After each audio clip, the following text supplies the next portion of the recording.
How do you actually pronounce what you get? I said Cacio E Pepe, but I guess that's not what it's actually called. I don't know. It's Italian. I can't speak Italian. I mean, I don't think I ordered it correctly, but they obviously knew what I meant, so. Mm-hmm. I can show you the receipts. You can see what it spells like. We're not really good foodies, are we, if we can't even pronounce this stuff? I feel like that's bare minimum. Well, I mean, how would you pronounce this? I have no idea. What does it say? Oh, cacao? Or, I don't know. Casio? I have no idea. Don't blame me. I wasn't blaming you. I mean, we managed to get the right thing at least.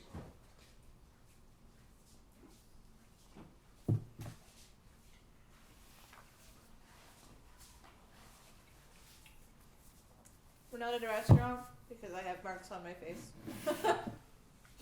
from the Oculus headset. Which, for the record, this will repeat itself next time if we don't choose a different day or time period. Yeah, we can split them up. We can go for supper before we have our VR chat night thing.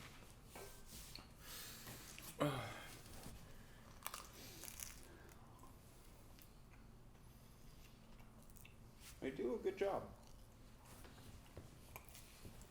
Well, I also can't reasonably. I've looked at Uber Eats a couple times and I've been like, I can't order pizza from a different location when it's right there. And it's so cheap. And just Uber Eats and any kind of meal delivery app is also just so expensive. You're paying basically the cost of the meal again in all the fees. Yep. That being said, the guys at Italia do say that there's people who DoorDash to their apartments, even when it's in the same building, instead of just going down the elevator. Oh my god. Kind of ridiculous. That reminds me of when we were in California, and the guys would all talk about how they'd get literally the same block, and they would get food delivered from that location into the apartments. It was like an In-N-Out or something. That's why the saying in business is never or always bet on lazy, right? Insane. Complete waste of money. Oh. Hey man, if the obstacle to getting food is not getting dressed, it doesn't really matter how far away the restaurant is. That's true.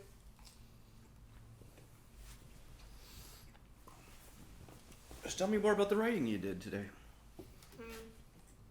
Or didn't do.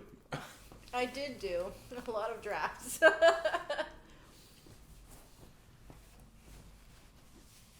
I mean, basically I was trying to talk about my theory that crisis kind of opens up the opportunity to change. And I think that whatever crisis you're going through, part of that change is inevitable. You will be changed from the event. But there's also an element of how you consciously deal with it. And that can be pretending it didn't happen, compartmentalization.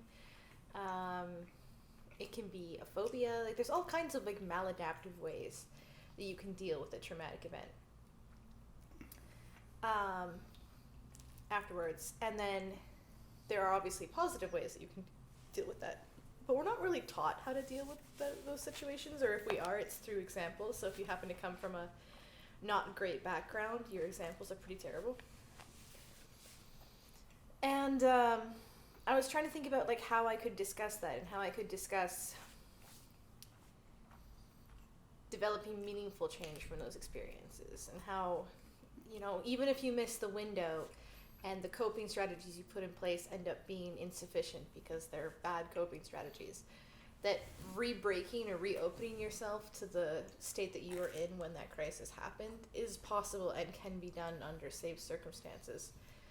You just have to, they're painful. And arguably need to happen. I wonder if that's kind of one of the duties of therapy, is that it's not necessarily going to solve your problems so much as give you a space to confront them. Mm-hmm. Yeah. I agree with that a lot, and that's kind of one of the reasons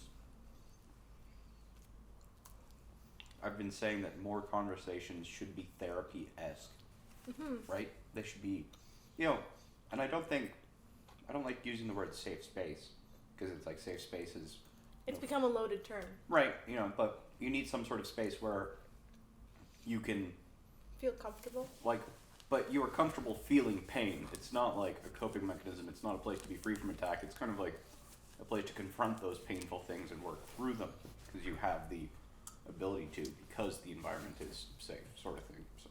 Yeah. But that's what you were writing about? No, that's what you've been thinking about. But. One was trying to become the other all day. And I was like framing it through Theo's death and like trying all different ways of trying to communicate what the hell I was feeling and thinking. It was not easy. I'm probably going to work on that one again tomorrow. Because I'm not letting it go till I figure it out. No? It sounds like me starting to try and redesign how I'm doing my show, and then kind of, you always start somewhere, and then in order to actually make some progress, you have to make some progress in a completely different area, right? Whether it's like, just designing the show required me to kind of revisit my motivations,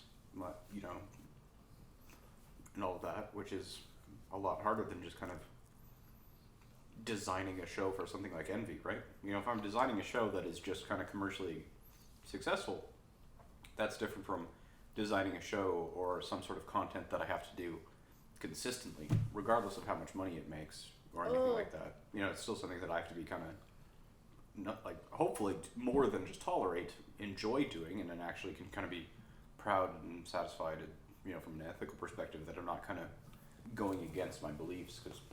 Right. When I talked about it kind of way earlier in this year, how I kind of wasn't sure what mattered to me or what I cared about or what I wanted to do, it was kind of like, let's, in the absence of knowing what I want to do, let's at least become successful so that once I know what matters to me, I'll have more resources at my disposal in order to pursue those things. But, as soon as I have kind of come across the things that motivate me now, that puts me into a situation where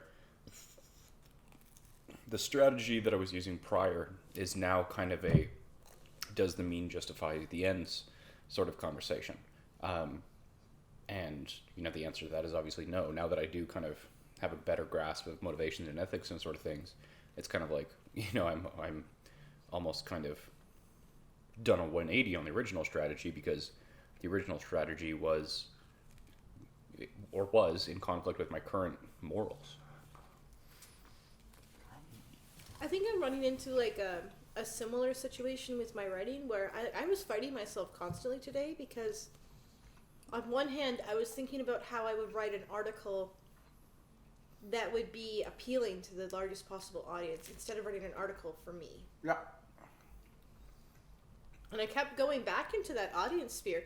Even though I don't really have a lot of experience writing for an audience, I still felt myself being drawn into that style, because the articles I've read on the internet have overwhelmingly been written in that style. Yeah. And so my examples in my head that I'm psychologically comparing myself to, the prune to my babble, is calibrated for the wrong thing that I'm trying to do right now, and it's fucking maddening. That had me thinking about where the broadcaster voice came from. Like, do you remember old, like, British radiocasters or modern sportscasters or even newscasters? They all have a very distinct style of speaking that's kind of like signals that this is news or this is commentary or things like that. But, contrasted to things like proper military radio communication, where those things were purpose-driven, like saying, Speaking concisely and clearly? Yeah, where you're ending words, or anyway, like, like saying Mayday 3 times, like Mayday, Mayday, Mayday, right? So, because the original reason that you did that was that on vacuum tubes, they sometimes took a while to warm up, and sometimes you wouldn't get the first word in, and sometimes people would cut out before the last word, but at least you got the one word out, right? That's I didn't know that. That's kind of the logic behind saying it 3 times. And there's a lot of kind of idiosyncrasies with that in terms of radio procedure. But in terms of the like the way of speaking and the tonation used by newscasters and sports commentators or that variety, like it doesn't seem to be purposefully done. It's like an artistic style that has been copied that now in kind of like the public awareness or consciousness knows that when somebody speaks like that, they are a professional, or they are presenting the news, or they are commentating on something, right? There's an interesting parallel to that in the phenomenon of like people, I don't know how to say this tactfully, but like the gay voice. The what? Yeah. Right? Yes. Like, why is the gay voice the way the gay voice is, right? And it's not because of any specific thing about the words or the like where the tonation, where the emphasis is. It's a cultural phenomenon. Yeah, it's kind of like it's evolved that way in terms of like signaling something. And I think that's the thing that's driven me crazy. That like I can do that voice, but it's always been in parody. And it kind of drives me crazy that you need that kind of voice in order to almost be like deemed professional. Like, how is it, if I don't write an article, like an article is written professionally or normally, if I don't commentate the way that a professional commentator commentates in terms of the actual intonation and emphasis, that identifies me or signals me to be an amateur regardless of the content of the writing or the quality and content of the commentary. I disagree in that, well, I don't totally disagree. I think that by not signaling, you put yourself in a position where you can be perceived as an amateur, but it's not a guarantee. It's not an either or. Because I was looking through and I was reading kind of like some of the pieces and like some of the essays from a couple of Twitter people I admire. And a couple of them are not written in such a way as to appeal to a large audience. They're stream of consciousness thought pieces, right? And they're still popular because they feel authentic. Mm-hmm. So if you don't fall into the kind of like glossy, one-size-fits-all type of presentation, people will start to view you as a unique person, and that will invite more commentary, but bad and good. counter-argument, those people are doing that sort of thing because they are trying to signal that authenticity. You wouldn't find that kind of writing in CNN or something like that. Oh, no, I agree. It's a different type of signaling. You're not signaling professionalism. Which is what I'm trying to say. So you are still being elevated to the fields of professionalism after a certain period of time. Not sure I 100% agree, but... I mean, like, what's Visa's qualifications for why he's so popular on Twitter? Yeah, but Visa is not a professional. He's a professional in his own field. Okay, like... But he doesn't talk like we're that. obviously defining professional different. Okay. Okay, fair enough. Go ahead. Continue. That's fine. Our disagreements on the word professional, so... Maybe that was a poor example.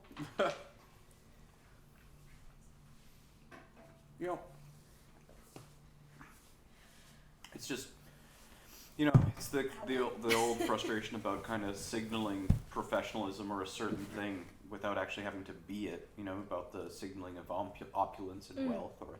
Yeah, professionalism can be faked. Yeah. Which is frustrating, because imitation and the real thing are obviously different when you encounter them in person. There's some crazy things, like, the sub counter on Twitch, for example. Like, Hassan, for example, when he was streaming and he was getting like 250,000 viewers on Twitch, right? And he had this sub counter where it was counting the amount of subs that he had, and it had a goal, right? So it was like 42,000 out of 42,500, right? And you saw that sub counter go up. Mm-hmm. But I realized that like normally, and I've talked to other people who use these sub counters on Twitch, normally people have these things because they actually do incentivize people to subscribe. If you have the number on screen and it's 68, somebody's going to pay $5 just so that the number goes to 69 and they can make a joke and be like nice or something in chat. And like that, making of that joke is worth $5 to people for some reason. And that alone is weird. And I realized on Hassan's stream, like I know of other streamers who do it, but Hassan had his sub goal counter automated so that if the sub goal was ever reached or surpassed, it would automatically update to just a slightly higher goal. That's clever. It's like, what the fuck though? And And I know it's that, an arbitrary goal. The whole But point it- is to get more money. but I and know it that works. I know that it works for people who are like manually updating it and things like that. But to have the entire system automated, it's like it drives me crazy, and it makes me think about the beetle in the glass bottle, right? Where the glass bottle overstimulates the beetle and it dies basically. But I really hate seeing these kind of things that, trying to make content that is actually kind of worth people's time, and then seeing kind of something as simple as like a 2-line Python script can hijack people's behavioral impulses enough to have a significant increase in a streamer or an influencer's revenue. It's crazy to me. It's interesting because it makes the role of money very odd. Because in situations like that, well, I would argue people aren't valuing their money very much. And everybody Right. values their money differently, It's like rich people, what's the joke about, like, it's a banana, what could it cost? $10? Right? It's like, and there are some people, and there is also marketing strategies around targeting whales, There's, I've had a couple people, over the course of my streaming career, donate thousands of dollars each, right? And, there's, in both mobile games and in content creation, there's ways in which you can create content and interact with your audience so that it actually incentivizes these whales. And, I think that when people do have a lot of money and they kind of realize that money doesn't buy happiness, they try and use their money to, get whatever they're missing, whether it's attention or admiration or anything like that. And I think that, you are giving that whale an opportunity to kind of get noticed, get praised, be the center of attention or something, especially since you are, by nature of being the broadcaster, like a high status individual. But even that, I'm not going to say even that, I'm going to say especially that is exploitative. Designing content around around attracting the donation of very large individuals with very high net worths. But you're railing against market incentives with a moral argument. Yes.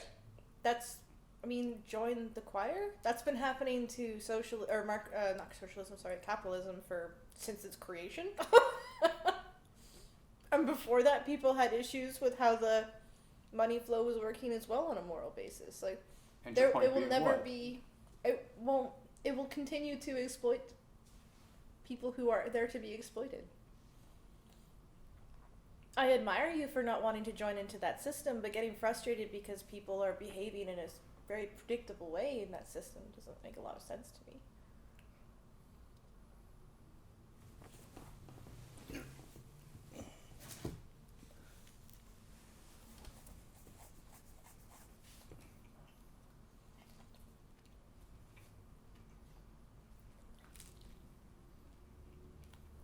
Although I guess I could see why my argument would kind of be taken, or argument, I don't know, statement, could be taken for the whole, I'm a get mine crowd, but I don't know. It's one of these situations where I feel genuinely terrible for you because you're trying very hard to be ethically above board on all of these things, both your own standards as well as kind of the general legal standard. And you're discovering all the ways in which people circumvent this in terms of personal gain to the active detriment of other people. And how challenging it is to exist in a market with them. Yeah. And I know that it's not something you can regulate against either, but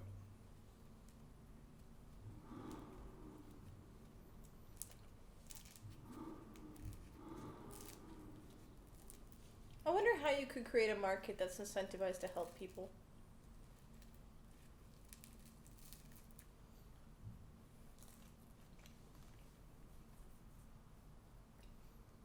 theoretically, isn't what that one's market does?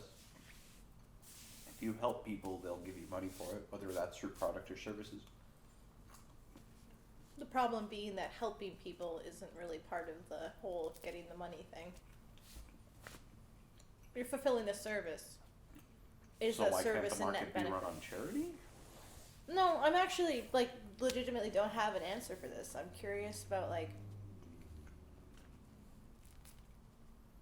because like the argument for the invisible hand of capitalism in a free market, right, Yeah. is that everyone will be working to their individual benefit, which will overall have the maximum level of benefit for everyone who participates. It will incentivize innovation. It will incentivize savvy business people, and it will provide the demands of a very, very changeable market very, very quickly. Of course, we also saw how badly that turned out for like the working class, who would get taken advantage of by managers and things like that. So we introduced legislation to protect people from the worst outcomes, and now we find ourselves in positions where businesses we could never have imagined in terms of size and wealth are kind of operating outside of the bounds.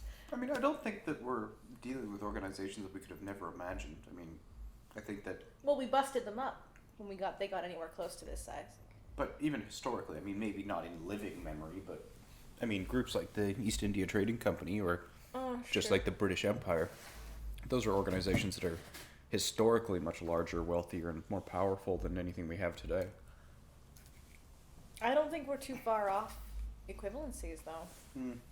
Entire countries were, well, I don't know about now. I'm sure now is possible, but I can't think of any examples. But like the whole Banana Republic situation shows that there were lots of countries that were kind of economically at the whim of Western markets. If that isn't comparative to East India Trading Company's reach, I'm not sure what is.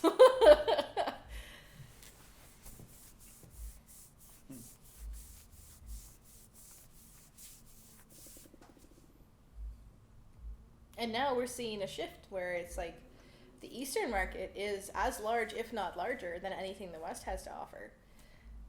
And so they're competing for the same kind of like source of labor and material.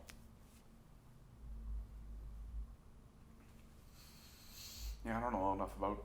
And attention. Isn't that the situation that is not Bethesda, Blizzard isn't, right? Is what? Where the Chinese market of gamers is so significant that they don't mind ignoring their Western market from time to time because they can recoup their losses pretty easily. Well, they can't ignore the Western market, but I mean, the Chinese market is extremely valuable. Same thing that happened with the NBA last year, right? Mm-hmm. Like, because there is another market out there that is pretty close in terms of profitability, we're finding that Western interests aren't really being cared for as much.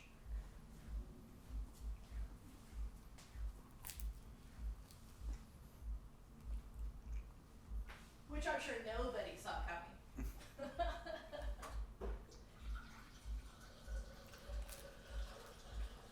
But I mean, that trickles down. If these big companies that manage the content creation that you're participating in don't give a fuck about or pay less attention to their Western audiences, then how is the little guy who's doing content creation gonna get any support? Well, I think that content creation is inherently heading towards kind of independent entities operating. You know, it's like, especially the way things are going, with content being more kind of based around either small teams or one-man operations. I really don't think you need, you don't need these content creators to be supported very much. Well, they're still at the whim of the big companies producing the games. Or the platform owners like Twitch. Or YouTube. How many content creators have been screwed by YouTube's changing terms and conditions? But at the same point, how many content creators haven't been and have made a successful career within the rules? For sure. But it's nowhere near as many as hoped to be. We've probably seen unprecedented levels of small business people, because that's what they are. Like, content creations are small businessmen and women who are moving into these fields. But they don't have small business training at all. And then they're competing for the top like 3% of the positions on those platforms. Like Twitch, I remember looking this up. Twitch has something like 3.5 million hours of content because of all these different content creators who are uploading information to Twitch to be perused by anyone who feels. Yeah.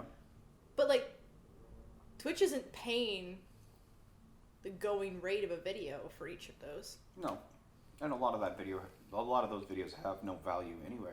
And I think that like of all the content uploaded onto YouTube, how much of it is for the intent of making a profit, let alone making a living off of that? You know, I think it's for the intent of it. Like a lot of dreamers out there who are hoping. I don't think so. I think that a lot of content is based around social. You know, I think that like YouTube still is a social media platform, and it was, you know, originally. And things like the original YouTube videos, whether it was the guitar or like I don't even know can't think of any like really OG YouTube videos, but none of those original ones that kind of went viral, like the Numa Numa video, before that was even on Newgrounds, before YouTube. I mean, that stuff was never uploaded with the intent of those individuals earning a full-time salary off of it. I would say that, you know, if it is, I don't know where you're getting your numbers, but if it is like 3% of YouTubers making a living, or 3% of Twitch streamers, and like, you know, when I hear about like the 3.5 million blah blah blah of you know, content created on Twitch, I know that there's a large portion of Twitch people who kind of just like stream with their friends or stream casually because they're playing anyway, or use Twitch for other reasons. You know, and just like Twitch and YouTube, you don't actually need to have a massive audience in order to make a living off of it. Like, you know, in the greater scheme of things, like my channel is basically invisible on YouTube, and yet it's more than enough for, you know, me to make a living and to pay a few other people to That's a good do point. things like video editing for me. So Making a living on these platforms is not equivalent to mastering the platform. no.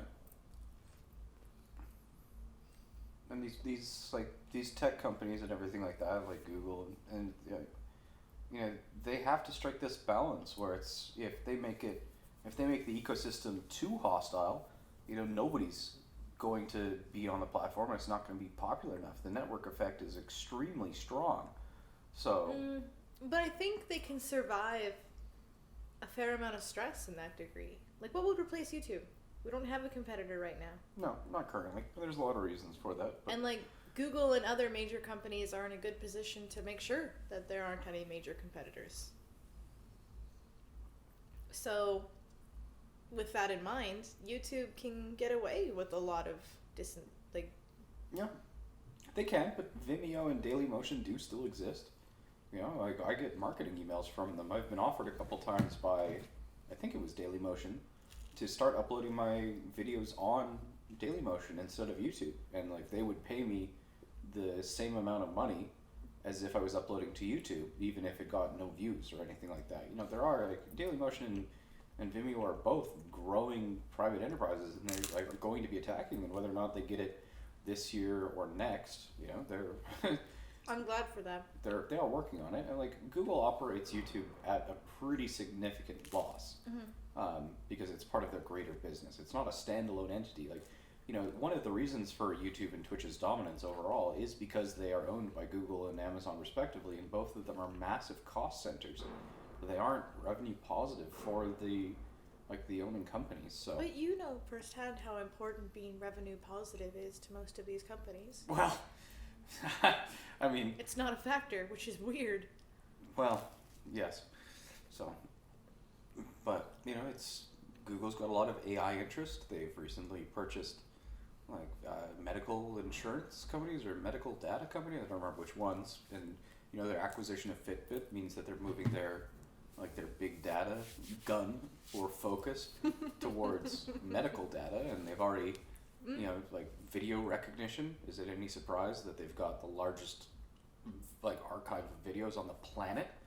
Yeah, it's like it's in the same way where it's like Google's DeepMind project. It's also not revenue positive. It's like if Google only cared about their ad business, then really, their ad business wouldn't be as strong. But yeah, it's all part of the bigger puzzle.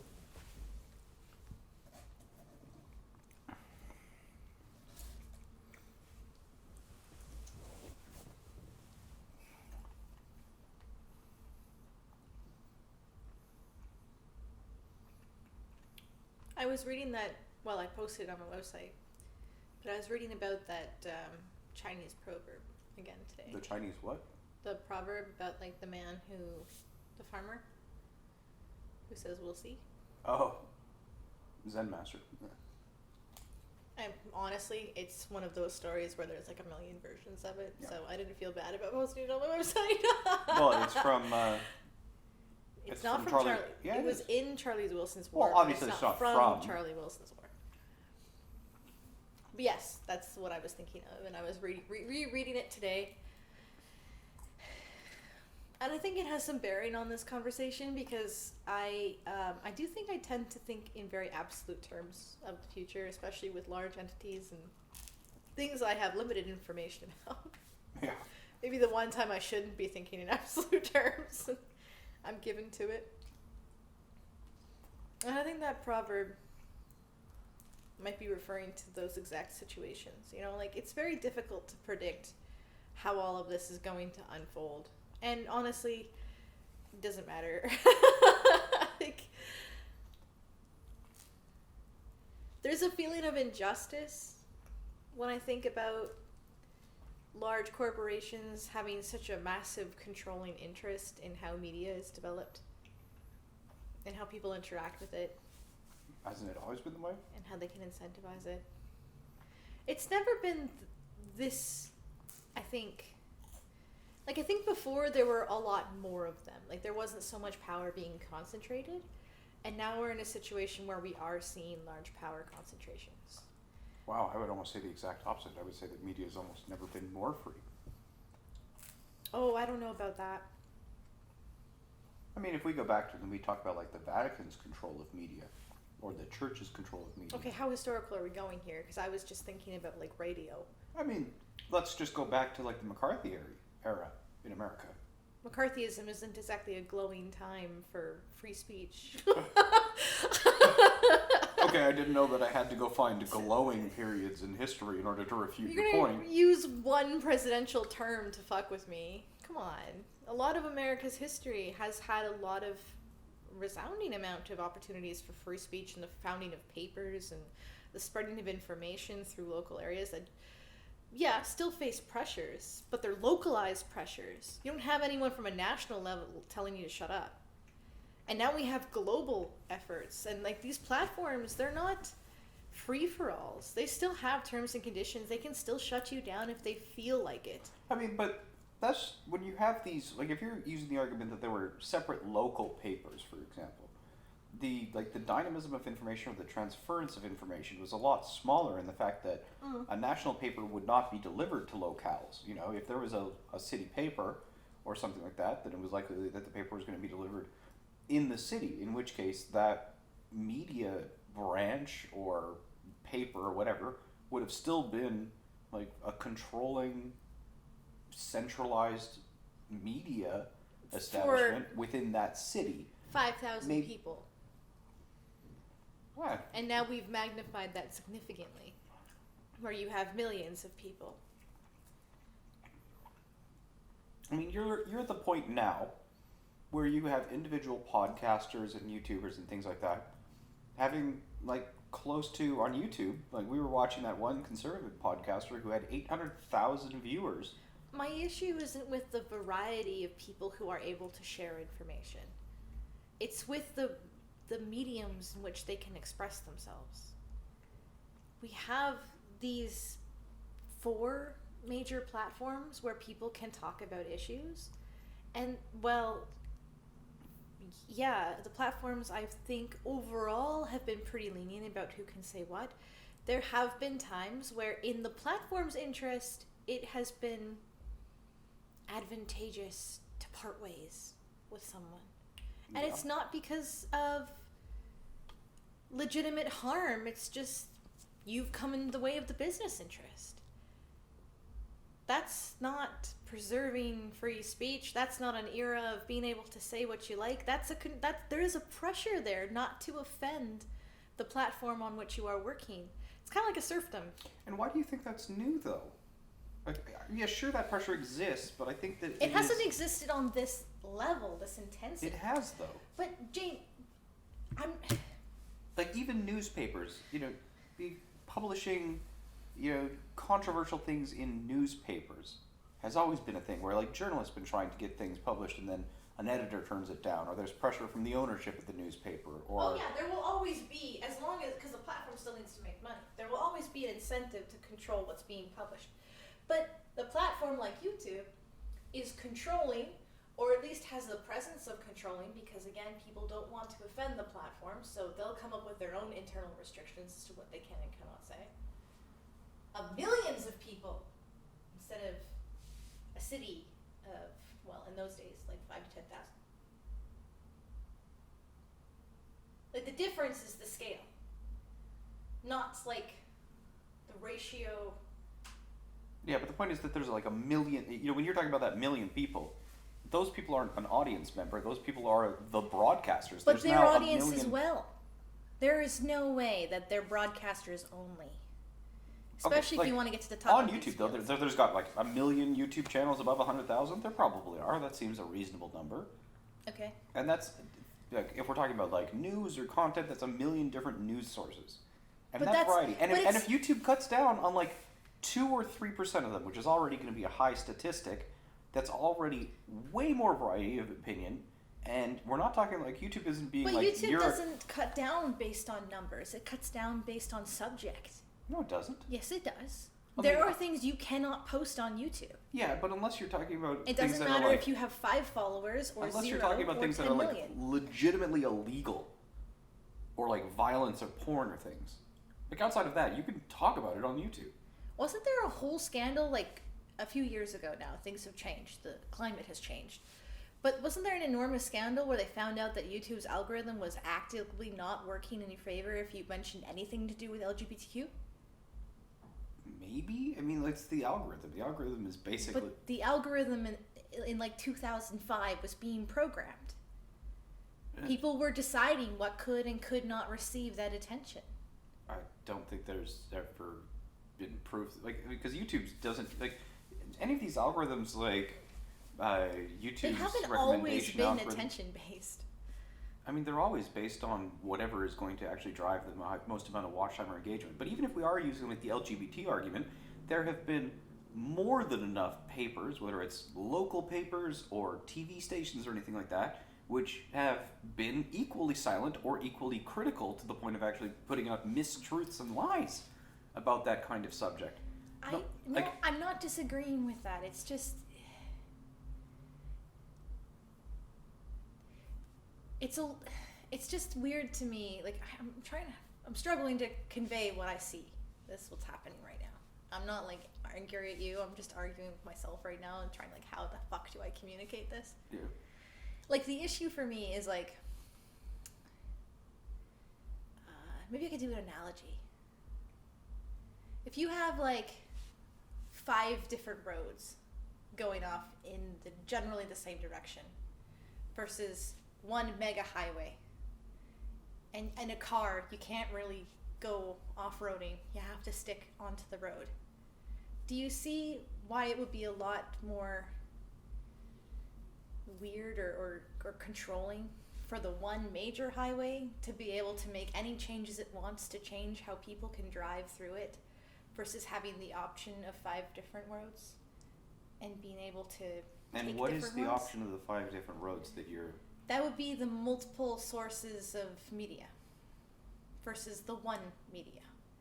If they choose to say like you can't talk about this thing, this subject, and they embed that in the metadata of videos that are being recommended by the algorithm, you can't do anything about it. And even if you do get pissed and you try and fight that situation and be like, I see what you're doing, this isn't exactly consistent with like the ethics and morals of the public, the company can just say, but it's in the way of my business incentives and I don't really care what you think, creator, and go ahead anyway, which has happened. And it's like, so, like, first of all, YouTube is not the only source of news or media outlet. Like, there's multiple. I'm not big arguing tech that news it's the outlets. only one, but And the even problem then- is that it's a very, very large one, and it could become one of the only ones out there. You think that YouTube's going to replace all major media outlets? I mean, I don't think so, but I have to admit it's kind of becoming close. I don't think so. A ton of the misinformation campaigns and mass media issues we've been facing have been coming from large outlets where information spreads rapidly. Facebook still has like 2.5 billion users. Twitter's massive. Instagram's Facebook, massive. Twitter, YouTube, Instagram. What's another one? Like, this is before we're even talking about, like, you know, if we're going real global, you could talk about, like, Telegram and other social media platforms like Weibo. Well, I mean, most Western users won't be using Weibo. No. But, like, my point is that it's kind of like, in this era of massive creativity and massive innovation and prosperity that we should be enjoying, we're funneling a ton of efforts into a few avenues. And the result is that these avenues have access to millions and millions of people and can shape the content that they explore. But just overall, the interconnectedness of people overall. Like, I can watch Al Jazeera or, like, But those RT or anything like channels that. are suffering and will continue But to I do have so. access to them. For now. What do you mean for now? What is going to stop me from being able to access, like, Al Jazeera or... If it goes out of business? Like, what? Why would they go out of business? Is like, YouTube's not going to put global media out of business.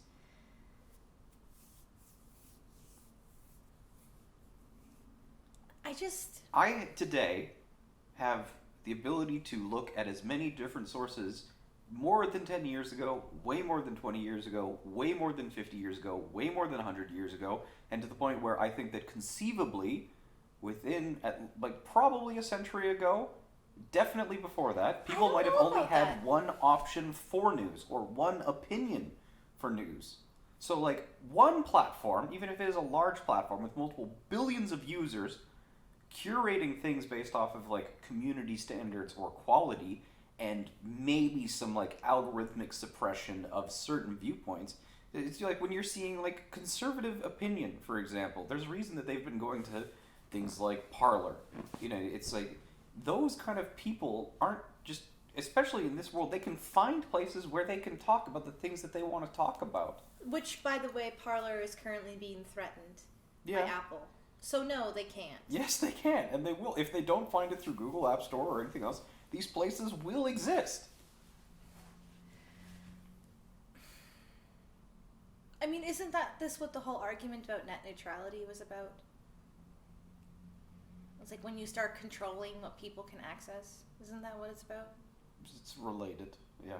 And weren't they pretty fucking close to losing out on net neutrality because there's a lot of business interests that would love to control what people can have access to? Well, charge more for specific access depending on what you are accessing. But, like, especially if we're talking about, going back to, like, the free hand of capitalism, if there are 75 million conservatives just in America, that's 75 million customers for conservative media. Yeah. But, I mean, okay, I agree.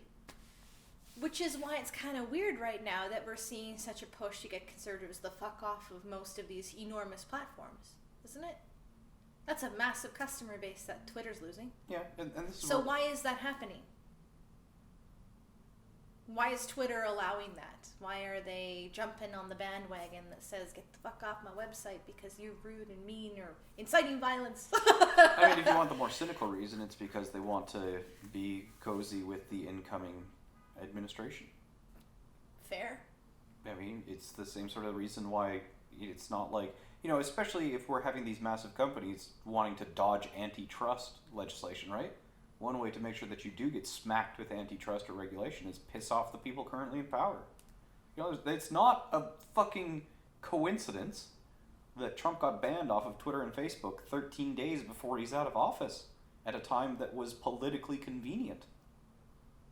It's like you're going to have a party with a certain ideology controlling all three branches of American government. Every major tech company is obviously going to be curating their shit more towards them. But that's kind of exactly what I'm talking about.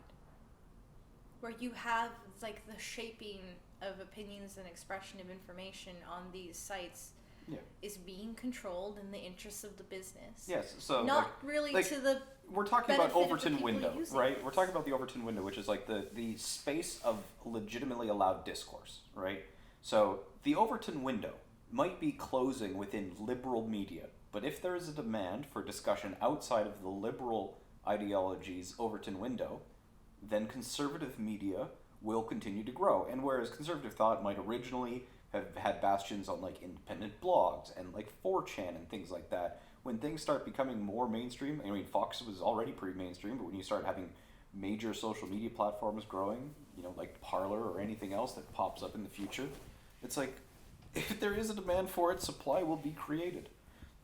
And I think that we are going into a place when we're talking about, like, you know, voluntary balkanization, where people can find any ideology. Whereas if previously, you know, even if we're going to go back to like LGBT, for example, right? If you were the only gay or lesbian person in a community and there was no other gay or lesbians around you, or, you know, no other people who weren't of that persuasion, you know, uncloseted or anything like that, you were pretty fucked and you probably would have had to blend in. But, you know, especially now, it's kind of like there's cities that are known for their LGBT communities.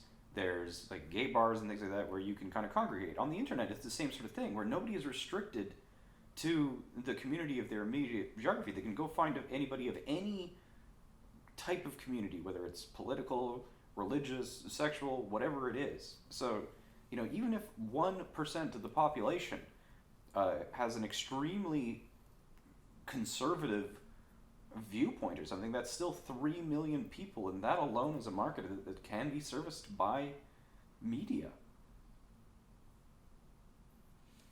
It's just, yeah,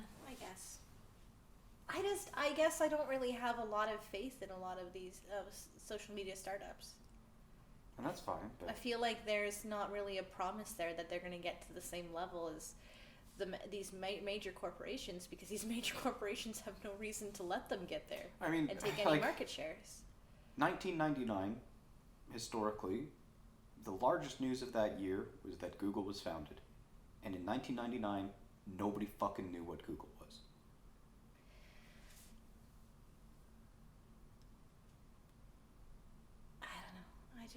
I don't know.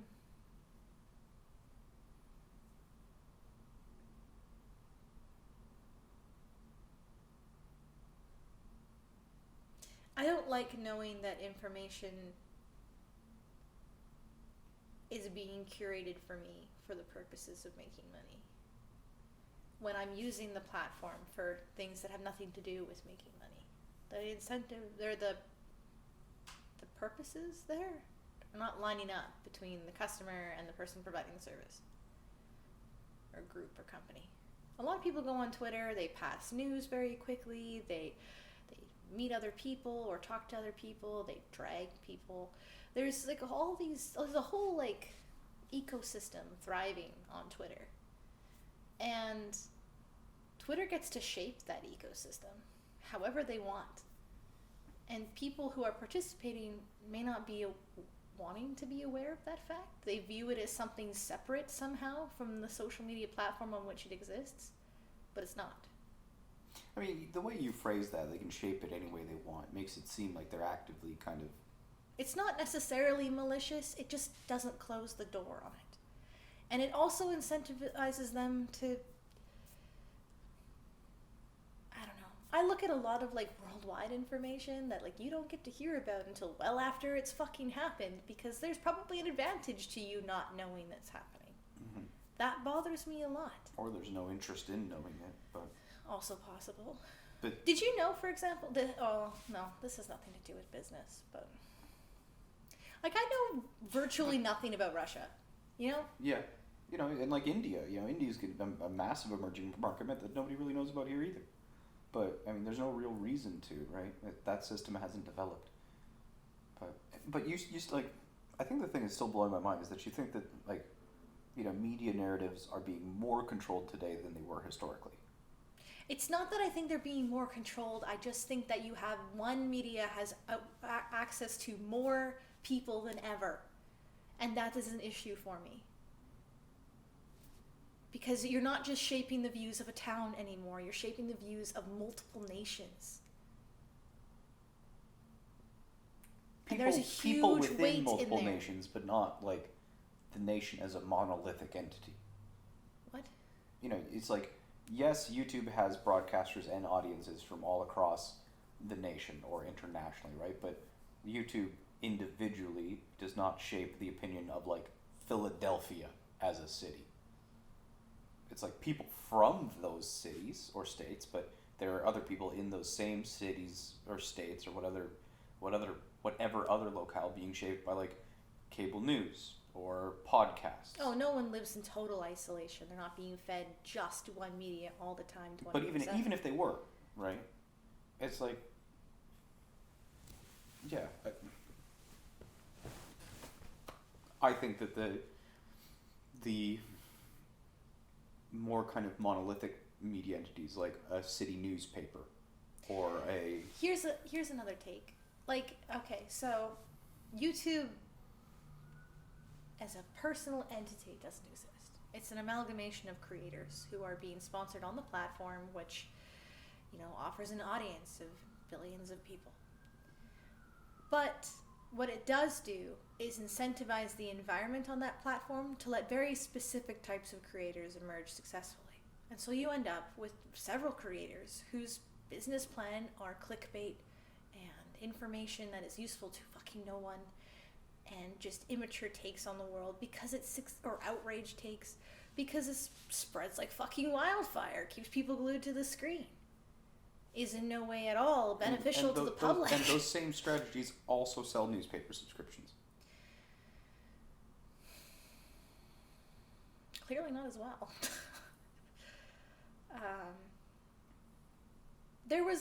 I'm gonna fight that a little bit, not hard, but a little bit, in that the rules governing newspapers and journalists are different than the free-for-all creator zone that is something like YouTube.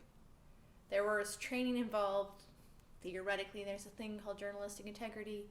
There's all of these things that were supposed to make that field as close to objective as possible. And we did get some really amazing results from that. The Watergate scandal, all these other things that broke in the news because of these journalists who were able to go there and do these things and publish them regardless of public opinion. And even if you can't argue for the best of paper media and the worst of digital media, because even when the bastions of free speech and journalistic integrity existed, tabloids existed as well.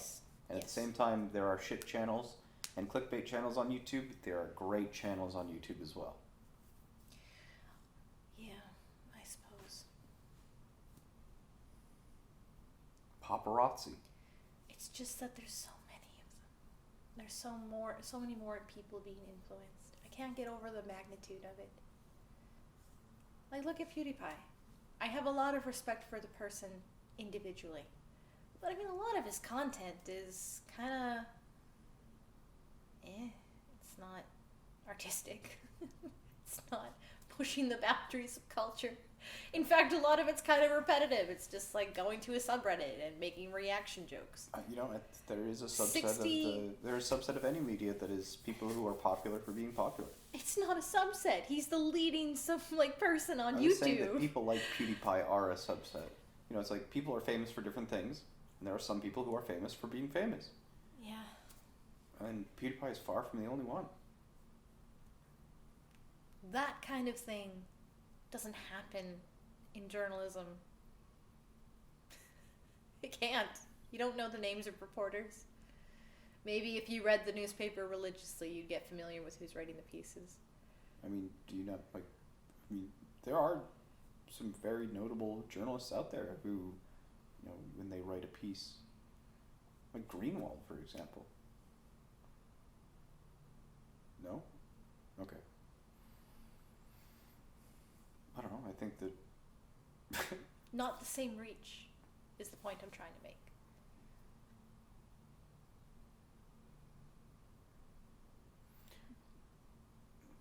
And it's just weird. It's just weird to contemplate. It's not good or bad.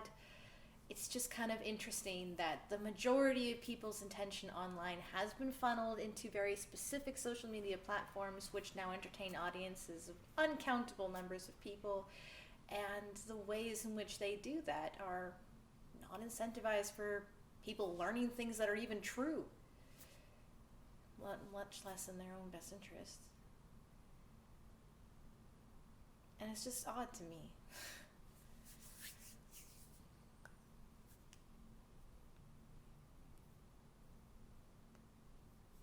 Not to mention, it kind of sells a weird dream, you know? Like, a lot of people who became really, really big on these platforms were able to do so because they happened to be there at the early days.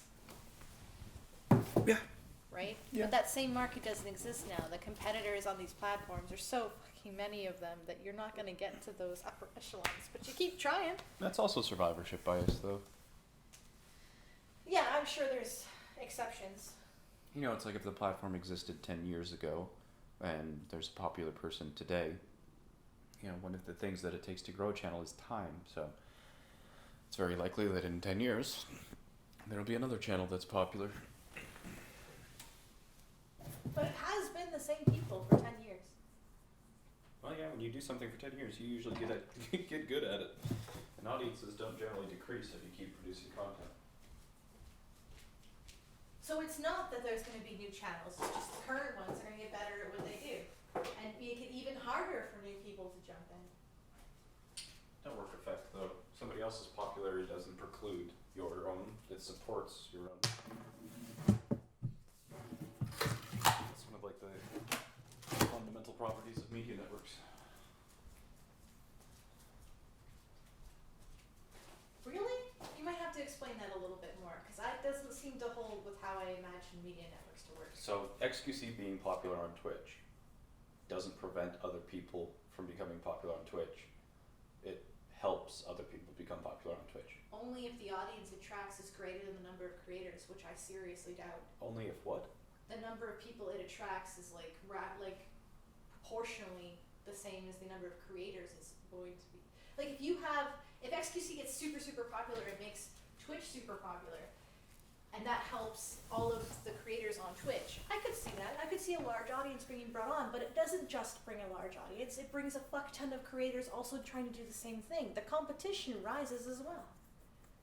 I mean, like... That's where they're getting all of their hours of content from. It's all from the new people who are trying to chime in and become like XQC. But that's not possible. But, I mean, like, they don't give a shit about those small creators, because the small creators are probably a cost center to Twitch. Like, the big creators are the ones who actually sell enough ads that Twitch can even remotely in the same ballpark afford to even let these people with one viewer, for example, stream in like 6 or 8K bitrate for 12 hours a day or something like that. You know, it's like, sure, not all of the million people who join Twitch trying to become the next XQC will become the next XQC, but 1 or 2 or 3 or a dozen people will at least have a success in an order of magnitude lower than XQC, which is still being a millionaire.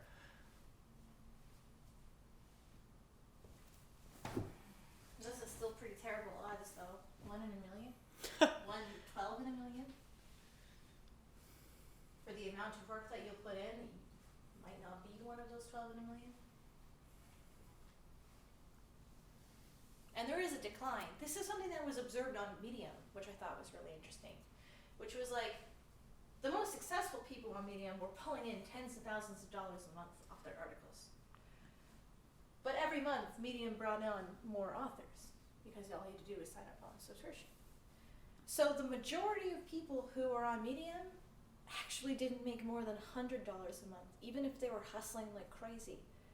Because to get a portion of that attention that was being brought on by the website, your number of competitors before you broke out of that mold was insanely high. Versus the person who's already gotten to the 10,000 mark.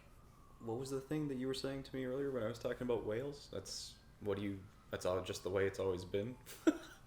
Like, which is why early adopters get the advantage. But it's just weird that it's continuing to be billed as like, it's like the American dream. It's like, oh, you'll be able to achieve if you work hard. And fuck no. system is not built to allow everybody to get to that achievement level. I mean, considering how prevalent the starving artist meme is, I don't think people are living under the illusion that they're going to be successful. You know, sure, I get a lot of people in my DMs or messages or emails asking me, like, you know, hey, I'm currently 13 years old in bronze. I want to go pro. Can you help me? You know, it's like, there's some people who are delusional about their success or anything like that, but I don't know. Yes, inequality exists. Yes, popularity is unevenly distributed. Yes, like, are you arguing that it should be different? No, I kind of lost the thread of what I was arguing about, to be All right. honest. Other than just discomfort, how media platforms are run, I guess.